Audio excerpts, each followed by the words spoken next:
All right, welcome, bienvenidos. Welcome. Mi nombre es Noel y aquí estoy con Sam desde Vertical Expressions. No sé por qué estoy hablando en español. Sí sé por qué estoy hablando en español. Es para dejarles saber que este segmento se llama Acción de Gracias, Thanksgiving segment, y estaremos hablando en inglés para aquellos que tal vez no entenderán o van a entender. Estaremos teniendo una conversación en inglés, right? Yes. All right. English. So this segment, we're having it here from our church location, Redeemer Church, and we're actually hosting this talk about Thanksgiving during a pandemic. How do we, or how do you, or how do I, or how do they how do they celebrate during a pandemic? So, man, dude, let's start off with the first question. I know we're trying to find the gold, or in a very metaphoric way, trying to find the gold or trying to find the good during all of this. There are people that are, we're not unaware of people that are actually struggling with certain things in their life and certain situations. But one question for you is, what has been one of your, what has been your pandemic struggles? If you can be honest. Pandemic struggle. Yeah. Honestly, man, you asked the question and my mind just went black. It's too nervous. Shake it up. No, pandemic struggles. I mean, in reality, I don't want to seem over dramatic. I think my initial impression is to be dramatic and say my pandemic struggles are like the world right now. But the truth is that's not the case. For me, my pandemic struggles, they didn't start showing until like maybe 5 or 6 months in. Because I stood at work. Yeah. I'm going out, I'm going to work. Life didn't change that much for me. Work got a little bit busier. Yeah. But it wasn't until 5-6 months in when I realized I feel like I haven't done anything. I know a lot of people who are stuck at home, they felt the loneliness instantly. Yeah. It took me 5 months for me to feel the loneliness, where it's like my schedule or how I'm staying busy, my work is not enough to make me feel like I'm doing something. Now that external influence that you get from going out with friends, that you get from going to church, that you get from like just being social, now it's starting to peer in where it's like work is work. Then now work is not enough to make me feel like I have a social life anymore.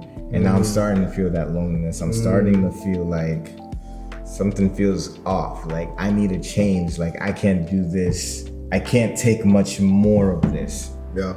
But I ask you, what were your pandemic struggles? Man, pandemic struggles for me, I think it was the need to see people. I think I have a very busy work schedule. Working a lot of hours. And I felt like one of my main outlets was always to be around friends, always to be connected. And if it wasn't at someone's house, we were in the backyard, or it wasn't, a movie night, stuff like that. So I always tried to keep that balance between spending time and then also working really hard. We're in New York City, things ain't cheap out here, not at all, and just trying to like get through those and do those goals of financial freedom and just trying to like step up for that and set up for that, and not being able to have an outlet where I was able to like reprieve or just refresh my mind. It was a really big struggle for me. The first 3 months, I think for us, for people that work in the healthcare industry, it was a little easier during the first couple of months because you're kind of used to the panic or kind of used to like just the busyness of work. But I think it was that outlet that always kept me balanced. So it was hard to find that. It was hard to find the balance later on a consistent level, and it started showing. It was coming up on the surface, feeling anxiety, feeling a little bit of depression, feeling alone, not being able to see certain people, friends and stuff like that. Of course, we're trying to all keep each other safe. There was a moment where you just like, man, just to text someone that you knew was like, oh my God, refreshing, right? Yeah. I think that was one of my things, my spiritual health, right? Because I feel like one of those things is just being able to like really like, God, what are you trying to do? You know, you're trying to connect with God, but you got all of this going on the back end, and you're trying to find some meaning, some purpose to all of this. So just being also attacked on the spiritual side of everything, it's like, wow, my faith isn't the same either, you know? No, let me ask you, because you mentioned your faith, and I zoned out a little bit because I'm thinking about what you're saying. This question popped up in my mind. Yeah. Your faith wasn't the same. In regards to like that faith, now faithful life or the life of faith, your church life, Christian life, whatever you want to call it. What would you say you missed? Did you even miss church? Be honest. Yeah. Did you even miss church? Hot take, everybody. This is a hot take. Noel Espinal. Did you even miss church? Man, I think, of course. I think that was part of the outlet. I feel like that was part of my, you want to call it about my ecosystem, my spiritual ecosystem, was church. You know, it had a great deal to do with it. And being able to be tried in a lot of my personal life areas really showed me how can I grow my spiritual life without my church family? You know, it was a challenge of like, well, now you need to, you're used to leading people in worship, right? Like you're used to leading songs. But now you're being called to like go home and lead worship from home.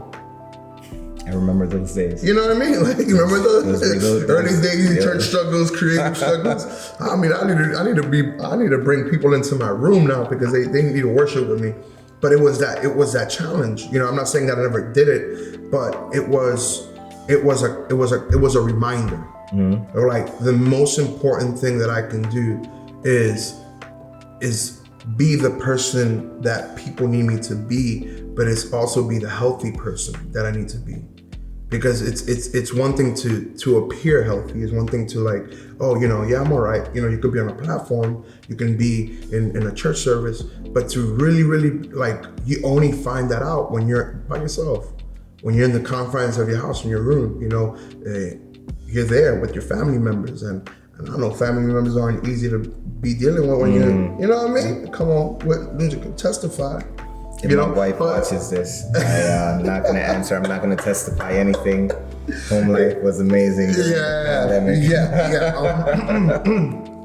No, but definitely I miss that part of being able to come in and just be part of this bigger, you know, feeling of like, oh wow, I'm playing a part in something. Yeah. You know, and that's one of the things that I really feel it was a challenge for me.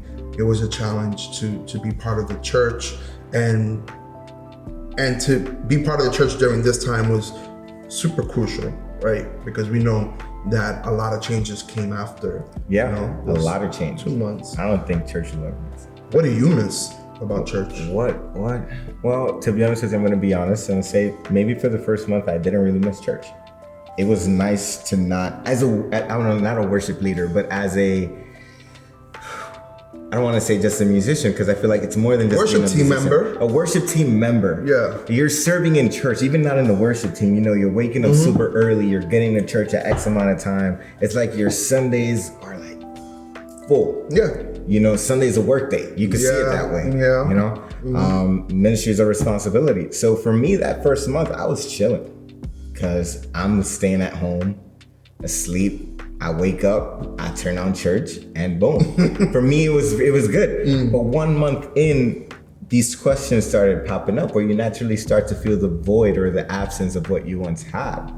There's like, I see myself as a musician or a worship team member, and now all of a sudden I don't have that cornerstone in my life. I don't have the actual action of waking up and going to church and doing this or that. I don't have that anymore. So now, what am I? Yeah. I'm a worship team member, but I'm also not doing anything. So it's like, what's a computer if a computer is never used, you know? What good is something if it's not really fulfilling its role in what it is? And I came into that point where it's just like, what now? Yeah. I'm not saying that the church doesn't need me, but in reality, the church is a little shut down right now. What am I? Yeah.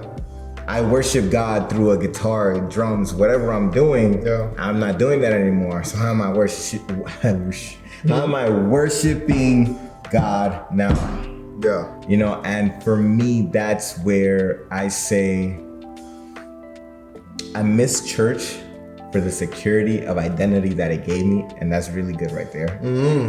Security, because we're insecure people. Yeah. And we seek security, but the security that church gave me in my role in terms of my identity and who I felt I was and who I thought I was, that was completely stripped away from me. Now it's like, well, who you think you are in your identity, it's gonna have to show through something else. Like if you really are what you are, if you're just that, then now that you can't do that, are you really that anymore? So it opened up the door for questions of identity, like what am I? Yeah. What am I good for? Yeah. What next? Like what? And honestly, it sounds and it very much felt like a moment of crisis. But some way, somehow, God's mercy or whatever, I feel like in that moment of crisis, of those questions of identity, like I'm confused, I don't know, I'm not doing the things that I did before, what am I good for? It gave me an opportunity to actually sit down and answer these questions. Yeah. So the blessing in that, the blessing in the absence, someone quote that. Can I get an amen, bro? I want to segue that because it's like the blessing in the absence. I feel like that's something that does relate to what we're coming, like our point here. It was you, after a certain time, you had to start looking.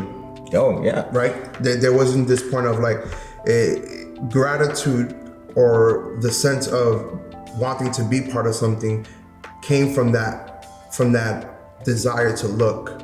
So it wasn't until you started missing out on certain things that you got up and said, no, I need to start looking. Yeah. And that's definitely like a perfect word picture for gratitude, where it's just like, you get to a certain point and we can talk to a lot of the people that are probably watching this video. There are people that and I'm one of those people as well. Like I definitely put myself in that seat where it's just like, hey, I've gone through this pandemic and I've lost a lot of things. I've lost my routines. I've lost some, and I found my identity in that. How can I be grateful during this pandemic? If I lost church, if I lost my church friends, if I lost my church position, you want to call it that, or my church hierarchy, like I lost something. Like what am I really looking for? Yeah. But it wasn't until you came to the realization of like, no, I have a lot to give. I have a lot to look for. But it was the proactivity that led you to that. Can you comment on that? Like how, like you, okay, so that part was, okay, so you got up, figuratively speaking. Yeah. You got up and it was just like, what was the next steps for you? Honestly, it just became doing church at home. For me, I fell back into what was church. And church for me was getting to see the people that I care for, getting to dwell in the word of God, getting to worship, getting to be in an environment that helped me spiritually and uplifted me. Because when I'm feeling down, like you don't really notice when you're down until you're being picked up. Yep. And while you're being picked up, you're like, man, was I really that low? Yeah, I needed that. I needed that. And I didn't even know that I needed that. So Zoom calls with people in the middle of my lunch break or whatever, and just talking about a Bible study for that day. You go. And for me personally, and I'm just throwing the plug out there. Yeah. It's your boy Sam, Vertical Expressions. Yes, Vertical Expressions. Go and subscribe to the channel on YouTube. Because that's where it came. That's exactly what happened. I was doing Zoom chats for Bible studies, and someone said I would love to have these videos outside of just a Zoom call with you. And I decided I'm gonna record this. That's what's up. And literally that just became, well, now I'm learning that I am so much more versatile. There you go. And God has so much more use for me. But I don't even want to say like that, because people might think, oh, if you need to start a YouTube channel in order to then make that a new identity. Yeah. For me, it went past, and I have to be very careful with this and what I allow myself to believe. It's not YouTube or the videos that I make that give the content. It's just recognizing that you're full of something. Whether one outlet closes or another. God is willing to use you in whichever way you're willing to be used. And it goes back to the productivity that you spoke about, which is like, you ask yourself that question, like, what now? My identity of what I was is in question because I can't do that anymore. So how am I going to multiply the talents that I know God gave me? That's good. How am I going to turn 1 into 5? That's so good. And I think, like, man, this is going to be a lot to cut, but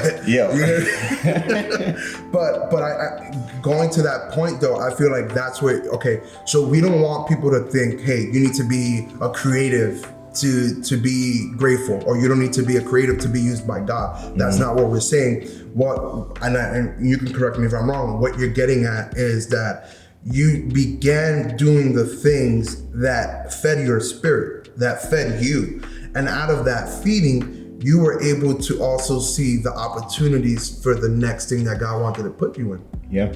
Because it all started with that question that you asked yourself: how can I bring church home? Right? How can I bring what church brought to me? How can I bring it to my house? It was that one simple thing. And I think it's like, that would probably be a question, or a segue question, right? Like, how can you practice gratitude? How can you practice gratefulness during this time? So those are things that we have to ask ourselves. How can I practice gratefulness in a time where we're scarce with opportunities? There's not much opportunities that we have, but the very small ones that we do have, we can say, I'm actually grateful that I woke up today. Yeah. And just verbalize that. Like, just say it out into the air. Say it out to God. God, I'm just grateful that I woke up today. Text somebody. If you're reading this, I'm grateful that you're awake. Like, I have to, and we're gonna probably give practicals to people. Like right now, every other day I had this one friend that I text all the time, and it was always in the morning. And I had this thing with him where it's just like, I would say what I was grateful for, and it was simple, it was simple stuff, but it's like, maybe we can do that. Maybe we can start that. Maybe you guys can start a little self-project, for the next. Start it. Not maybe. Start it. Start it. Because we know that in the proactivity, we know that in the manifestation of you doing something, there's power. You started doing that. And little by little, your relationship with God got stronger. Your questions and the things that you were struggling with you weren't hiding anymore. Your relationship was so much more. I'm speaking on your behalf because we've had conversations, but there were things that you were becoming more emboldened in. But that's because you were coming from a place of proactivity, of you searching, and doing the small things. We don't also, like we said before, we don't want you to open up a YouTube page. It doesn't have to be that big. You don't need to do that to be. You want to comment on that? You want to? Yeah, I had this thought, which is gratitude is a choice. Yeah. At the end of the day, we're talking about gratitude. Yeah. Gratitude is a choice, and it's going to show through the decisions that you make. Now, what people think is that you're grateful is just an attitude. And rightfully so, it can be. Yeah. Gratitude can be an attitude. Yeah. It's a mindset. But it shows in the choices that you make. If you're saying that you're grateful and you embrace the mindset, the mentality of it all, but your choices aren't really following in line with that, you're seldom gonna get to really see the fruit of gratitude in you. Yeah. Because you're saying and not doing. Yeah. There's a disconnect. You embrace the mindset. You begin to make the choices of gratitude, which is like to say, I'm not being used much in church. I can't hang out with my friends. I can't do this. I can't do that. You look at all the negatives and the I can'ts, and then you choose to be grateful. The choice, and this is the practical choice. Think about everything right now that you're saying you can't do. Think for every negative, whatever I can't that you have. Yeah. Flip it on the other side. For every I can't, find the I can. Good. I can't go to church. Yeah. But I can call up a friend and do a Bible study. Yeah. I can't see my friends, but I can send someone a message and tell them how much I care about them. Yeah.